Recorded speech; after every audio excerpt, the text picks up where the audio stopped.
In the dense, suffocating forests and mud-choked fields of the Western Front in late 1944, the veteran German Lancer was the undisputed king of his domain. He was a hardened, cynical survivor, forged in the frozen hell of the Eastern Front. He had stared down the endless waves of the Red Army and lived to tell the tale. Now, facing the Americans, he fought with a cold, professional arrogance.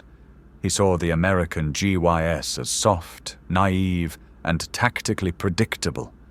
He saw them as boys sent to do a man's job. From his expertly camouflaged foxhole, dug deep into the earth and reinforced with logs, the German soldier held a profound sense of superiority. He had his MG-42, a machine gun so terrifyingly fast that its ripping sound tore through the air like linen, earning it the name Hitler's Buzzsaw. He and his comrades would let the American infantry advance across a designated killing field, and then, with ruthless efficiency, they would open fire and turn the landscape into a slaughterhouse. They believed they were simply better soldiers, smarter fighters, and a tougher race of men. They were especially contemptuous of American artillery.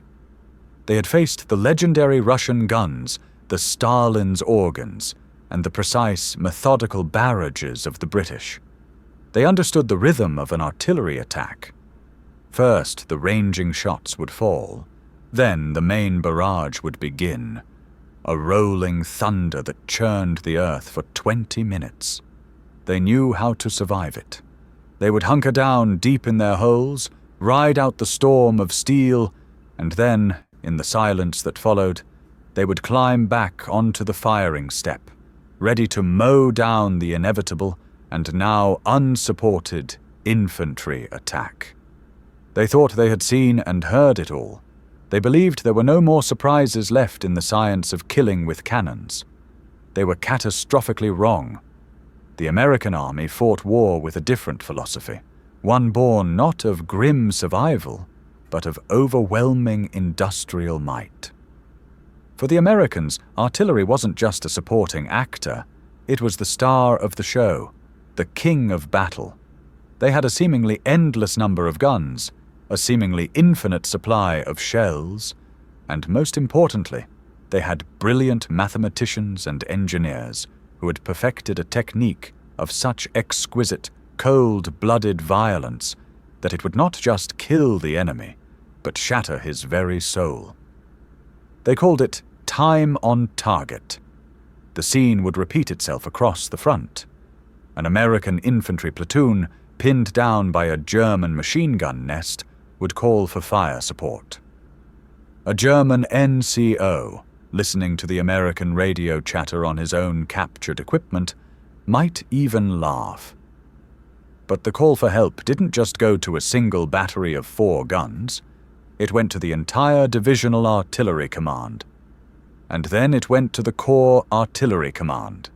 Suddenly, dozens of artillery batteries, 105mm howitzers, powerful 155mm long toms, even massive 8-inch guns, all located miles apart, some in front of the Germans, some on their flanks, some so far away they couldn't even be heard firing, were all given the same single 9-digit grid coordinate.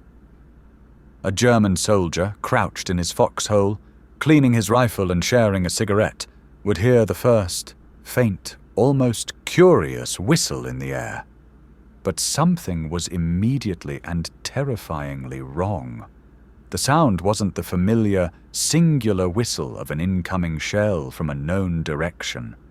It was a chorus of demons. It was a symphony of whistles, high-pitched and shrill, low-pitched and mournful, coming from the left, from the right, from the front, from everywhere at once. It was the sound of the sky itself tearing apart. And then, in a single, gut-wrenching, world-ending instant, everything ceased to exist. Time on target was a masterpiece of lethal mathematics. Gunners in dozens of different locations, using slide rules and firing tables, calculated the exact flight time of their shells down to the 10th of a second. A gunner 10 miles away would fire first. A gunner 5 miles away would wait 30 seconds and then fire. A nearby mortar crew would wait another 10 seconds.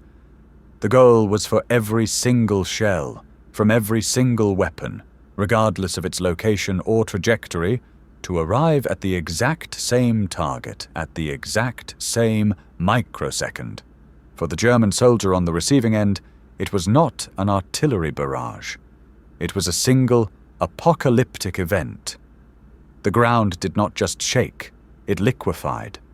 The air did not just fill with shrapnel, it became a solid wall of shrapnel. One moment a soldier was in his foxhole, and the next the entire forest, the entire world, was consumed by a single, deafening, earth-shattering explosion. There was no incoming warning. There was no time to duck. There was no time to pray. The first shell was every shell. The entire barrage, 100 rounds or more, landed as one thunderous, vaporizing blow. The aftermath was a scene from Dante's Inferno. The dense forest would be transformed into a field of splintered, smoldering stumps. Fortified foxholes and machine gun nests were simply gone, erased from the earth. The few German soldiers who were on the periphery of the blast and survived were never the same. They were found wandering in a catatonic state, deafened, bleeding from the nose and ears from the sheer concussive force, their minds permanently shattered by the experience. They called it the Feuerzauber, the fire magic. When the American G.I.s. finally got the order to advance, they did so with a strange, almost eerie confidence. They would walk, sometimes without even crouching, across the smoldering, cratered moonscape to find the enemy position completely and utterly annihilated. The few dazed, terrified survivors would rush forward with their hands in the air, their legendary fighting spirit broken into a million pieces. German soldiers had laughed at what they thought was the predictable, unimaginative American way of war. They had failed to understand that the American strategy wasn't about winning a fair fight, soldier to soldier. It was about using the full, terrifying power of its industrial and scientific genius to ensure that the enemy was already dead before the fight even began. And for thousands of veteran German soldiers, the strange, multi-directional whistle of time on target was the last sound they ever heard.